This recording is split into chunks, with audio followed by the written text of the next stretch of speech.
જો આ ટેબલ જે દેખાય છે તમને, આ બોક્સમાં જે દેખાય છે, નિશાનીઓ ખાસ યાદ રાખજો. શું છે, કેમ કે આમાં બહુ બધાને પ્રોબ્લેમ થતો હોય છે. મોસ્ટ કોમન ડિફિકલ્ટ ક્વેશ્ચન હોય ને તો આ હોય છે કે નિશાની કઈ રીતે સાચી આવે આન્સરમાં. તો જો વત્તે વત્તે વત્તા, વત્તે ઓછે ઓછા, ઓછે વત્તે ઓછા ને ઓછે ઓછે વત્તા. નાનપણમાં તમે બધા શીખી ગયા છો, છતાં પણ આજે એક વખત શીખી લેજો.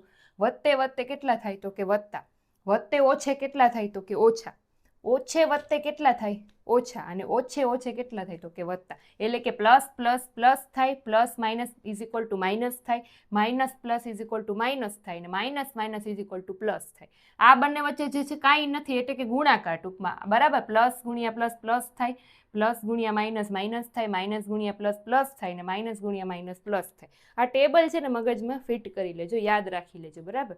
હવે જો એના ઉપરથી દાખલા થાય, જ્યારે નિશાનીવાળા સરવાળા બાદબાકી કે પછી નિશાનીવાળા ગુણાકાર ભાગાકાર પૂછે, જેમ કે જો અહીં આપેલું છે 15 માઇનસ 25, તો જ્યારે નિશાનીવાળા સરવાળા બાદબાકી હોય ને ત્યારે નિશાની જે મોટી સંખ્યા હોય ને એની આગળ જે નિશાની લગાડેલી હોય ને એ આવે.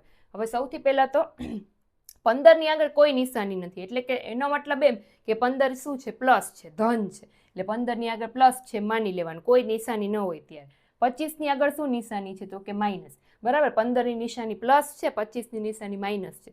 તો પહેલાં તો અહીંયા થશે શું તો કે બાદબાકી થશે. 25માંથી 15 જાય એટલે કેટલા વધે, 10 વધે. 10 તો વધ્યા, પણ એની આગળ નિશાની કઈ આવે એ સૌથી મોટો પ્રશ્ન થાય. તો આપણે 10 કરીને એમને એમ જવા દઈ જવાબ, પણ ના, ધ્યાનથી જુઓ. 15 ને 25માં મોટી સંખ્યા કઈ છે તો કે 25. 25ની આગળ નિશાની કઈ છે તો કે માઇનસ, તો નિશાની કઈ આવે, માઇનસ. એટલે તમારો આન્સર આવે -10. આ ખાલી સરવાળા બાદબાકીમાં જ લાગુ પડે કે જે મોટી સંખ્યા હોય એની નિશાની એની ભેગી આવે.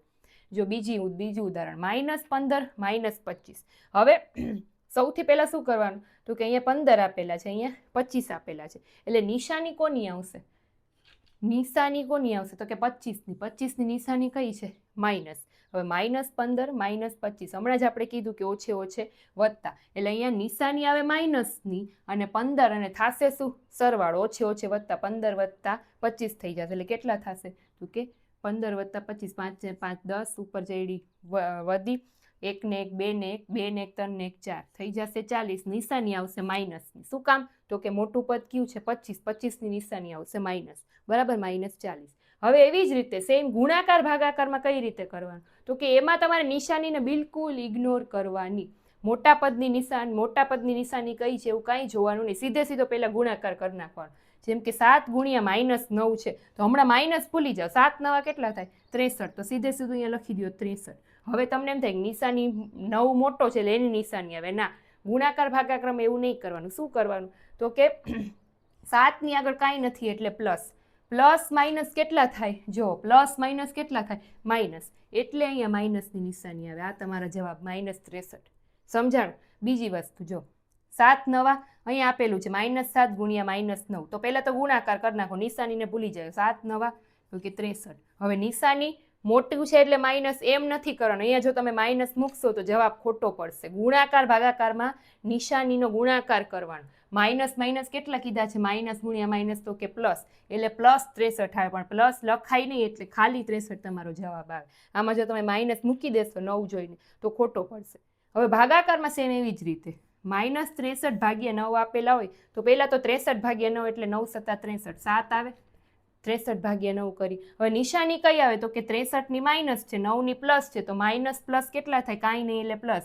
માઇનસ પ્લસ જુઓ, માઇનસ પ્લસ શું થાય તો કે માઇનસ, તો નિશાની શું આવે, -7. આ રીતે દાખલો થાય કે જ્યારે સરવાળા બાદબાકી આપેલા હોય ત્યારે મોટી સંખ્યાની નિશાની આવે, ગુણાકાર ભાગાકાર આપેલા હોય ત્યારે નિશાનીનો ગુણાકાર આ જે આમાં કરેલો છે એવી રીતની નિશાની આવે. હજી કાંઈ પણ ડાઉટ હોય તો કમેન્ટમાં જણાવો. Thank you.